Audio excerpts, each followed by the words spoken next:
Hey guys, welcome back to yet another mock draft. This is after a bunch of free agency moves have been made, so the picture is kind of starting to become a little bit clearer as to what teams are going to be focusing on in the draft, just based on what they didn't address in free agency. So we will get right into things, and I will let you take it away with the Titans. Yeah, Titans, number one overall pick.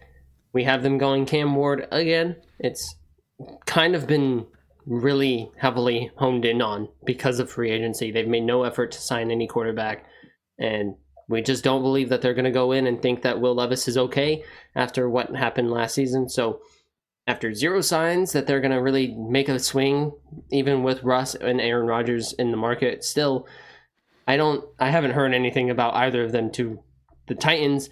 And even if that was like out of nowhere, I don't think two very veteran quarterbacks should deter them from taking quarterback top of the draft here. Yeah, especially if they fall in love with Cam Ward, which I can definitely see happening for a Yeah. team like the Titans, where they need a bit of a spark. At 2, we've got the Browns taking Shedeur Sanders, quarterback out of Colorado. The Browns are kind of in the same boat as the Titans. They added Kenny Pickett, but that's not a quality starter at all unless they're really, really aiming for Arch Manning. But thanks to Watson's re-injury of his Achilles, he probably won't play, and you can't go into the season with Kenny Pickett as your only quarterback on the roster. Mm-hmm. So adding a quarterback at 2, if they fall in love with Shedeur like we believe they will, just makes sense. Yeah, and I do want to say, like, there's a chance that this could even be flipped because if you think, like, Joe Burrow, accurate guy, Titans head coach, former Joe Burrow offensive coordinator. So Shedeur Sanders kind of fits the, accurate role, and that could be the pick for the Titans. But as you said, they kind of need a spark. They need someone to create when there's not talent surrounding them, and they don't have talent to surround a quarterback to slot in right now. So I think they definitely would go in this order here. But that brings us to the Giants, who, for the first time, I think during any of our mock drafts, we haven't had a quarterback fall to them or them trade up to get a quarterback. So at number 3, we've got the Giants taking Travis Hunter, wide receiver and corner out of Colorado. Hopefully, I think that what they're hoping is that they manage to get Aaron Rodgers, and then they don't really have to even worry about the fact that they missed out on 2 quarterbacks above that, because then there's always next year. But with the team's construction right now, they really have been lacking on wide receiver, and they've really been lacking on corner. So you fill 2 holes at once. It's kind of the same argument we've been saying with the Patriots taking Travis Hunter, because they have needs on both sides. He would fill both needs, and the same would be said for him going to the Giants. Definitely. Then at 4, we've got the Patriots taking Abdul Carter, the edge out of Penn State. The Patriots' dream is either Carter or Hunter falling to them at 4. I just discussed that in my Patriots draft scenarios video that came out a couple days ago. And ideally, Hunter kind of, check the cards. Ideally, Travis Hunter fixes a bigger issue at wide receiver, but Abdul Carter is definitely like I don't even know if I would call him a consolation prize. We may have the best pass rush in the league if we get him. Tackle can wait as well when a player of that caliber is available at 4. I believe Travis Hunter and Abdul Carter are both a solid tier above anybody else on the board. Yeah, with the tackle argument, trade back and take a tackle. No, not with, you would need such a package for someone to move up for Abdul Carter slipping here. And then, even then, the Patriots could probably like Abdul Carter more than they like any draft package. Definitely. Then at 5, we've got the Jaguars taking Mason Graham, defensive tackle out of Michigan. The Jags have their edge spots filled with Josh Hines-Allen and Trayvon Walker, but the interior of the D-line needs some pretty decent work, and the pass rush in general needs work. Trayvon Walker really hasn't made a huge name for himself yet. He's been doing okay, but not like number 1 overall. So putting a guy that's going to be super productive in the pass rush game and help as well in the run stopping game, like Mason Graham will, right next to him on the inside, can also kind of jumpstart his production as well, ideally. And then obviously Mason Graham would be an instant impact starter day 1 and hopefully revitalize the defense a little bit and give the Jags and Trevor Lawrence a little bit more help than just relying on offense. Yeah, with the pass rush help, as you mentioned, you could think if Carter were to fall to them at 5, then maybe they would take it because Trayvon Walker hasn't panned out. But top edge is off the board. You're going to go with the next big impact player. That's definitely Mason Graham here at 5. Then we've got the Raiders, and we were early to this take. It's going to be Ashton Genty, running back out of Boise State. And, they solved the quarterback issue. It's a great pairing. It's going to really set them up well in the future. This new Seahawks that is now residing in Las Vegas. We got Pete Carroll. We got him. He went and traded for the quarterback he liked. Geno Smith likes Pete Carroll, and now they're probably going to be looking to add another powerful back into an offense. With those two faces, I think that this is really gained steam with popularity. The overall consensus. We were early to it. Go check out our earlier mock drafts to prove us right. Still big fans of this of this pick here. Yeah, absolutely. I mean, like you said, we were early to it, but I saw Ashton Genty and I saw Pete Carroll as the head coach of the Raiders, and I was like, that's the fit. Like, that's it. Mm-hmm. I don't see anything else happening. Yeah, and we used it as this will give them an offense, but now they have Geno, so they don't have to just force feed the offense that way. They have depth to it, and that would even open up Ashton Genty to be even better. Yeah. And with the 7th pick, the Jets are going to be drafting Armand Membu, tackle out of Mizzou. We had this happen already before. We don't like to repeat picks too much, so don't worry about that. It won't be occurring so much, but we're sticking with our pick, and I think the fact that they went and got Justin Fields, and it's, kind of a former Lions staff that decided, hey, we want to go get Justin Fields because he could tear us up when given the chance. When the plays were made for him, like schemed up well, he could operate. And so I think they plan on using that, giving him a chance to operate in offense, unlike what the Steelers did with him. And I think you need to kind of full force build a line in front of him so he can operate.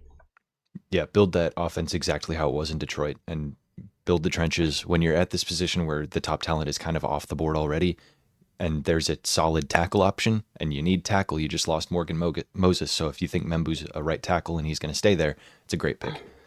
And then at 8, we've got the Panthers taking Tet McMillan, the wide receiver out of Arizona. He's a big body receiver, excellent hands, great fluidity. The Panthers need wide receiver help kind of bad. Like, they've been doing okay with it, but it's definitely not a solidified position. They need help there, and they haven't really done anything in free agency to fix that need. Tet will be a great weapon for Bryce to throw to, and I think he's great value here at 8, despite his projections ranging from like bordering on top 5, if not being top 5, to like falling to the mid-20s. He's kind of an anomaly and just hard to project, but I think Panthers at 8 is pretty good for him. There's a couple other players here that the Panthers could enjoy as well, but I just like the fit. Yeah, there's a variety of options here for the Panthers, but as you said, we like the fit.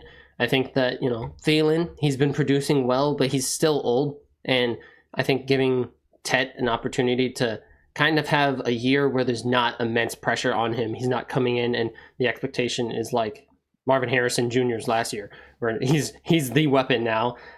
Tet's going to come in. He's not going to be the main weapon. He's not going to probably get all of the targets, and he's going to be able to like find himself a role and get a stride in the NFL as opposed to come in with all of these lofty expectations.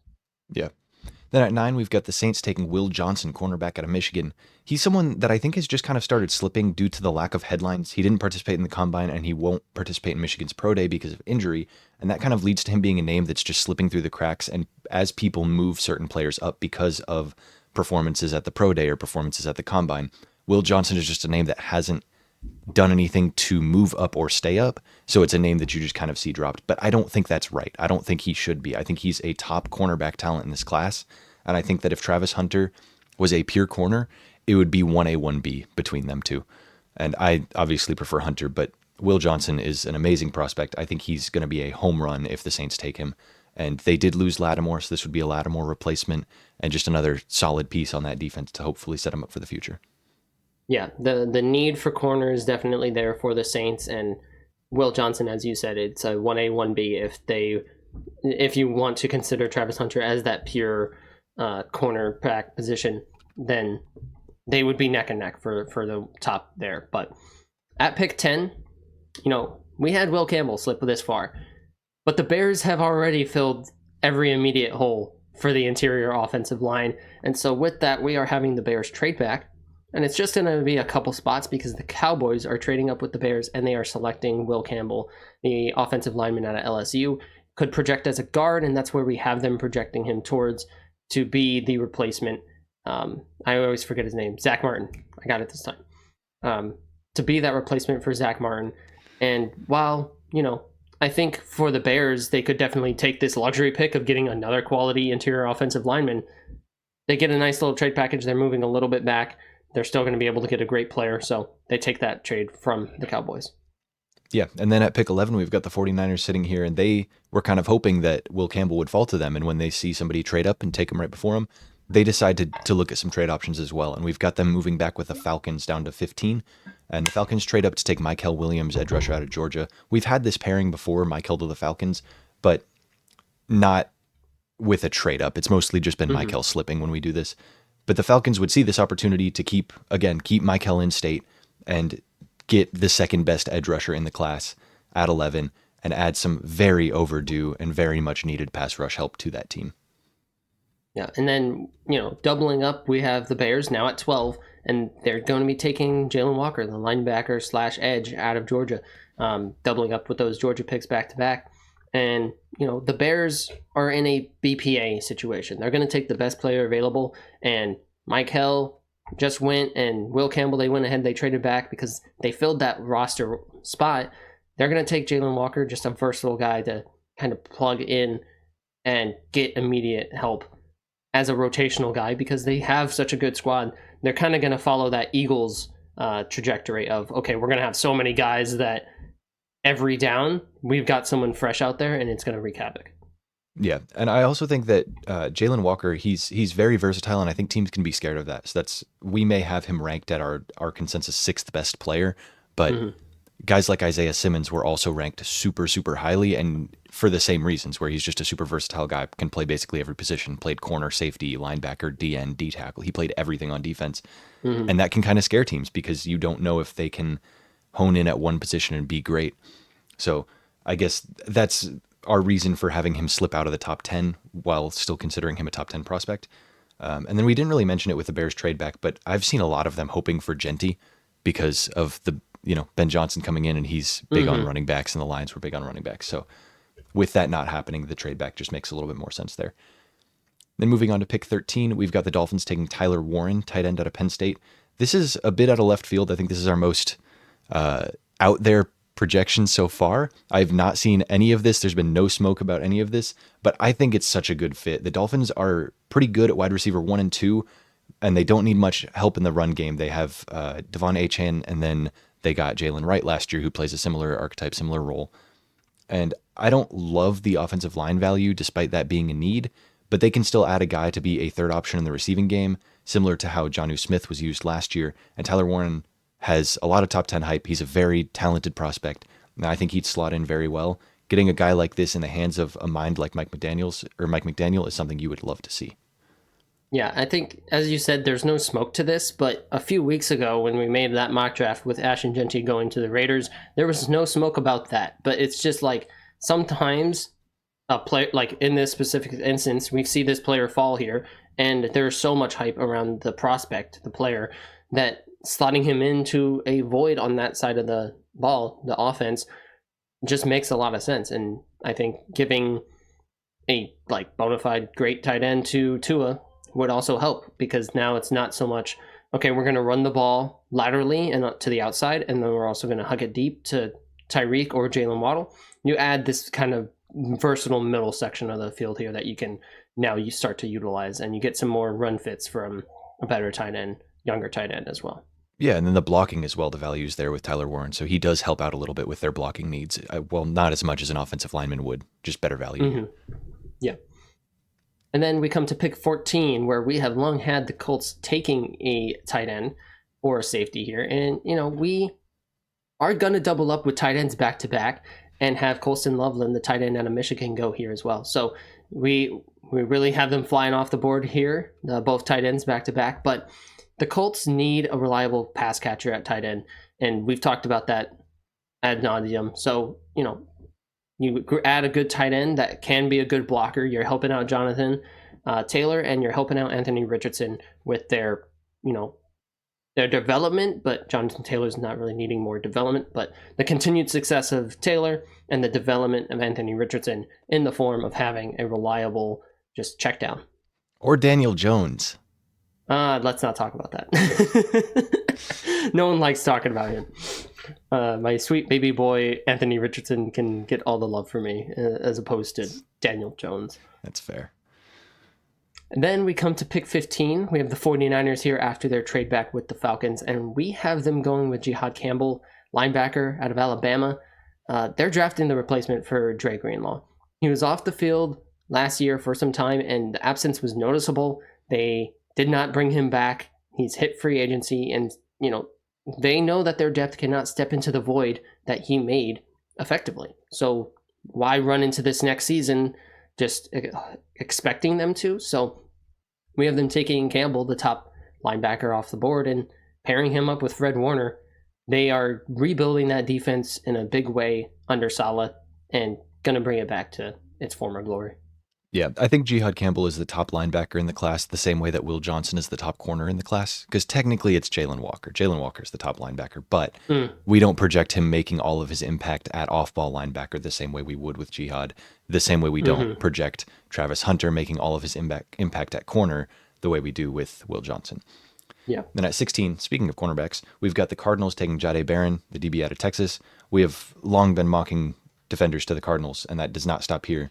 We loved seeing them go target and acquire Josh Sweat, combine that with Darius Robinson in the late first last year. I don't think they need more edge help, but Jahdae Barron falling to them here at 16 is a dream come true for a team led by a former defensive coordinator, and more importantly, a team with significant needs at corner.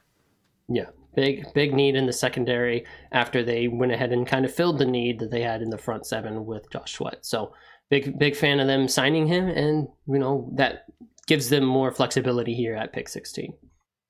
Then we come to pick 17, and it's the Bengals, who have done everything wrong. They continued to put off paying some guys. We have them going with Mike Green, the edge out of Marshall, because they continued to put off trying to pay Trey Hendrickson. And Trey Hendrickson probably isn't going to be happy with the fact that they're playing hardball with him, trying to trade him away. And then if they, reportedly are still trying to get a deal done with him, it's probably not a deal that's favorable to him as a person. It's going to be favorable to the team because they just signed 2 massive wide receiver contracts. They have a massive quarterback contract. And Trey Hendrickson was their defense. So you need D-line bad to add around him if they even manage to retain him. And if they don't, well, now your whole defense, the main contributor, is gone. You go ahead and add Mike Green into that. And, for the argument about the other edges in this class, we have a little soft spot for Mike Green. Absolutely. Love the small school guys. Then we got the Seahawks here at pick 18 taking Matthew Golden, the wide receiver out of Texas. He could make a case for wide receiver 1 in this class, outside of Travis Hunter, obviously. And the Seahawks need help there after trading away DK and releasing Tyler Lockett. They have Jackson Smith and Jigba. They have Cooper Kupp, but those are slot guys. And heading into next season with Jake Bobo as your primary outside wide receiver is less than ideal, especially with the board falling the way it has and a guy like Matthew Golden falling almost to 20, where the Seahawks could take him. Their need at interior offensive line has not gone away. It is still a massive need, but the value here is just so much better for Golden. And I also saw that Tevin Jenkins had taken a visit with them. I don't know if he actually signed there or not, but I know that he is. They're interested in him. They're probably going to be making some moves on the interior of the offensive line in free agency, if not in the draft in the later rounds. Yeah, and you're as big as a fan as the next guy, Jake Bobo. But even you recognize the need for Matthew Golden here, so that's definitely that spells bad things. But at pick 19, we have the Buccaneers, who really have done a good job bringing back key and crucial pieces to the team in free agency. So they've set themselves up good here for draft day, enough to really let the phones ring and take some calls. And one of those calls is going to be the Chargers, who want to trade to get ahead of the division rival Broncos and draft Omarion Hampton, running back out of UNC. The Chargers take a short little trip up here just to make sure that they can clear the Broncos, who definitely are a team that could go running back. And while the Chargers did sign Najee Harris, it was only for a year. So I presume that Harbaugh would like to get a longer-term running back solution, considering that is kind of his system. It is a pound the rock. He has an OC who loves to pound the rock, and they're going to go ahead and fill the void for a longer term than a 1-year Najee deal. Yeah, and then the efficiency problems with Najee as well is a little bit of the reason for Omarion. Then at 20, we've got the Broncos still sticking and picking running back with Quinshon Judkins, running back out of Ohio State.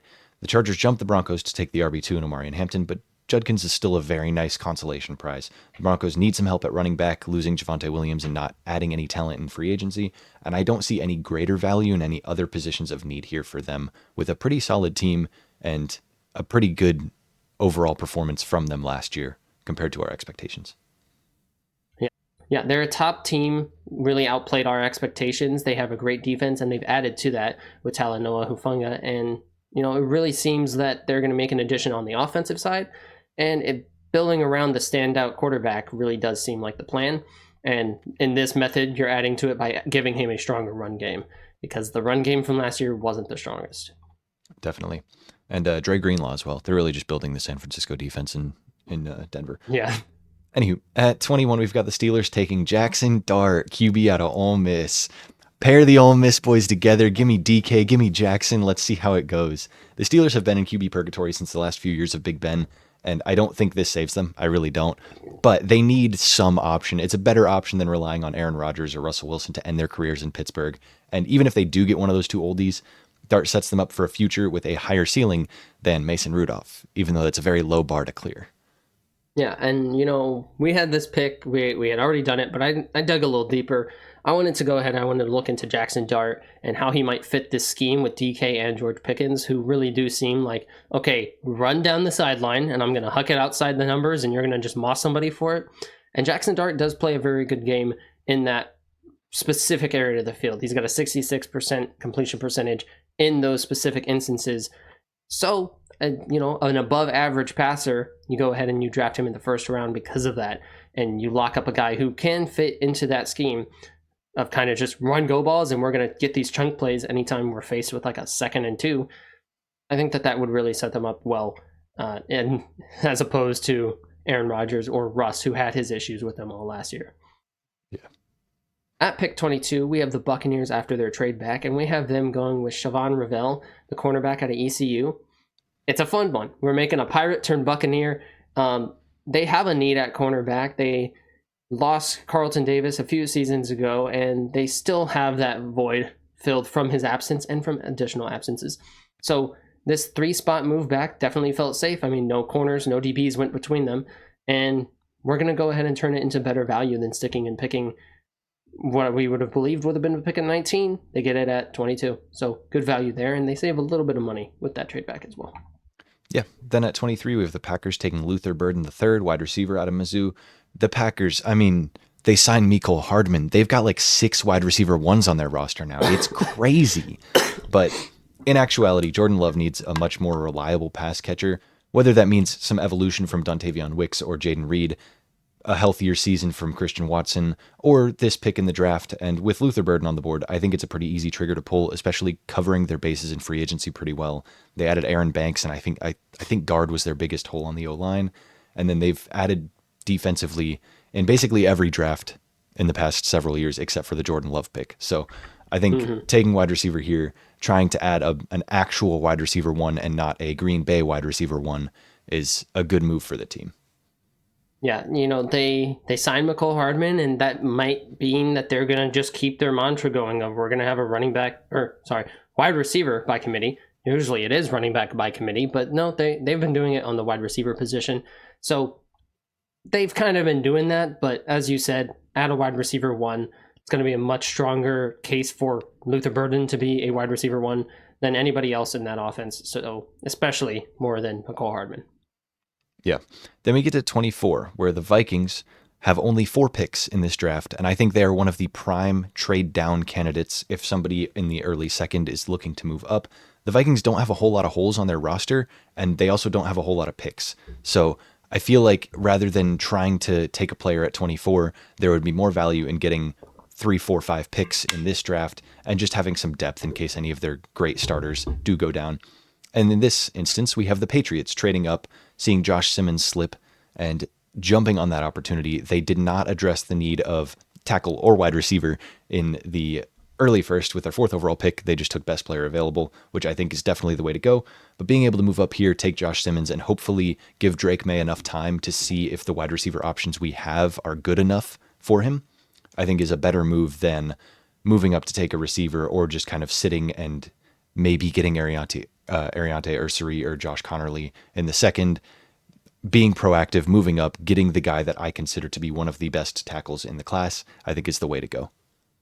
Yeah, and then justifying the Vikings trade back, because as you said, they don't have many needs, so many could be thinking like, why not take a great player at one of your few needs? But on the flip side of that, you don't have many needs. You want to build up your depth. You want to keep cheap depth around. You don't want to have to pay depth players. So you're going ahead, you're going to get additional picks in this draft and fill up the depth of the roster of those backup guys in case one of those starters goes down. You still have quality people, young players as well, to step in. With that, we have the Texans at pick 25.